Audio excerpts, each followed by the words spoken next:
அனைவருக்கும் வணக்கங்க. ஆதி பைரவர் மந்த்ரா சேனல் பகுதிக்கு உங்களை அன்போடு வரவேற்கிறோம். இந்த பதிவில் நம்ம பார்க்க இருக்கக்கூடிய ஒரு தாந்திரிக முறை என்ன அப்படின்னு பார்த்தீங்கன்னா, எதிரி தொல்லைகளில் இருந்து முழுமையாக விடுபடக்கூடிய ஒரு தாந்திரிக முறை பற்றி தான் பார்க்க போகிறோம். இது ரொம்ப சக்தி வாய்ந்த ஒரு தாந்திரிக முறை மட்டும் இல்லாமல், எதிரி உங்களுக்கு ஏதாவது தொந்தரவு செஞ்சுக்கிட்டு வந்தால், தொழில் ரீதியாகவோ அல்லது பர்சனலாகவோ ஏதோ ஒரு தொந்தரவு செஞ்சுக்கிறதா அவங்களுக்கு இந்த முறைகள் நாம் செஞ்சு முடிக்கலாம். இதுக்கு தேவையான பொருள் என்னன்றதை பார்ப்போம். நம்ம ஆதிபைரவர் மந்த்ரா சேனல் பகுதியை சப்ஸ்கிரைப் பண்ண நண்பர்கள் சப்ஸ்கிரைப் பண்ணி வச்சுக்கோங்க.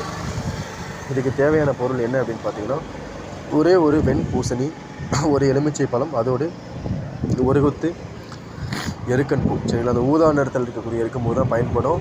வெள்ளை நிறத்தில் இருக்கக்கூடிய வெள்ளெருக்குன்னு சொல்லக்கூடிய அந்த எருக்கு வந்து சுத்தமாக பயன்படாது. ஊதா நிறத்தில் இருக்கக்கூடிய எருக்கன் பூ, அதில் இருக்கக்கூடிய பூக்கள் ஒத்தப்படையில் இருக்கிற மாதிரி எடுத்துக்கணும். அதாவது ஒரு எருக்கு கொத்து இருக்குன்னா அதில் வந்து 9 பூக்களோ அல்லது வந்து 11 பூக்களோ 15 மாதிரி வந்து ஒற்றை படையில் வரக்கூடிய அளவில் இருக்கக்கூடிய கொத்தாக பார்த்து ஒடிச்சிக்கணும்.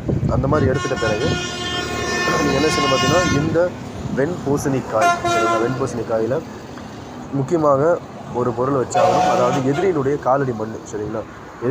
எதிரினுடைய காலடி மண் வந்து கண்டிப்பாக வந்து எடுத்துக்கிற மாதிரி இருக்கும். அதை எடுத்துன்னு வெண்பூசணிக்காயை 2ஆக வந்துட்டு கட் பண்ணிவிட்டு, அதுக்குள்ளே இருக்கக்கூடிய அந்த விதைகளை நீக்கிட்டு, அதுக்குள்ளே எதிரினுடைய காலடி மண்ணை போட்டு மறுபடியும் அந்த வெண்பூசணிக்காயை வந்து மூடிக்கணும். சரி, அது மாதிரி மூடிட்டு ஒரு கருப்பு கலர் துணியில் அந்த வெண்பூசணிக்காயை உள்ளே வச்சு நல்லா முடி போட்டுக்கணும். சரிங்களா? அது மாதிரி பண்ணிக்கணும். அதெல்லாம் அந்த எலுமிச்சை பழத்தில் வந்து பார்த்திங்கன்னா எதிரியினுடைய பெயர், சரி, எதிரினுடைய பெயர் வந்து அந்த எலுமிச்சை பழத்தில் வந்து எழுதிக்கணும். சரியா?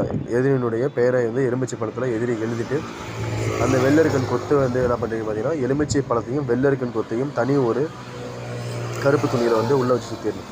இது மாதிரி செஞ்சுட்டு உங்கள் ஊர் அருகாமையில் எங்கேயாவது ஒரு இடத்துல முனீஸ்வரன் கோயிலோ அல்லது எல்லை பிடாரி, இது மாதிரி கோயில்கள், முனீஸ்வரர் கோயில், எல்லை பிடாரி அம்மன் கோயில், அல்லது வந்து பார்த்திங்கன்னா மயான காளி, இந்த மாதிரி கோயில் இருக்கக்கூடிய இடத்துல, அந்த இடத்துக்கு முன்னாடி இருக்கக்கூடிய பகுதியில் இந்த விஷயங்களை வந்து நீங்கள் எதிரினுடைய பிரிவு ஏற்படணும், நம்ம பக்கம் வரக்கூடாதுன்னு சொல்லி அந்த தெய்வத்தை வேண்டிட்டு இந்த பூசணிக்காயும் அந்த எலுமிச்சை பழம் எல்லோருக்கனையும் அந்த இடத்துலையே நீங்கள் வச்சுட்டு வந்துடணும். இது எப்போ செய்யணும் பார்த்தீங்கன்னா, கரெக்டாக அமாவாசை அன்றைக்கி தான் செய்யணும். அமாவாசை என்று சரியாக இரவு நேரத்தில், ஜாமம் நேரத்தில் தான் வந்து செய்யணும். மற்ற நேரத்தில் கண்டிப்பாக செய்யக்கூடாது. அதாவது இரவு 12 மணி 11 மணிக்குள்ளே நீங்கள் எப்போ வேணாலும் செய்யலாம்.